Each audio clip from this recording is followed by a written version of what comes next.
సైన్యములకు అధిపతి యెహోవా సెలవిచ్చుచున్నాడు. విస్తారమైన దీవెనలు మనకు కావాలంటే మనం ఏం చేయాలి? మనకెందుకని విస్తారమైన దీవెనలు రావటం లేదో ఉందాము.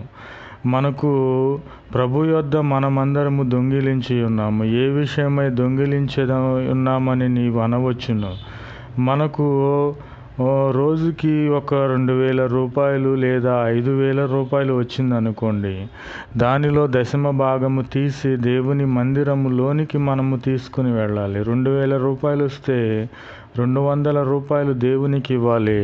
రోజుకు 5,000 రూపాయలు వస్తే 500 రూపాయలు దేవునికి ఇవ్వాలి. ఎందుకంటే ఇది ప్రతిష్ఠిత అర్పణ. ప్రభు అయిన క్రీస్తు వారు ఆదిలోనే ఏర్పరిచి ఉన్నారు కనుక ఈ యొక్క ప్రతిష్ఠిత అర్పణ 10వ వంతు మనము ఇయ్యక దేవుని యొద్ద మనము దొంగిలించి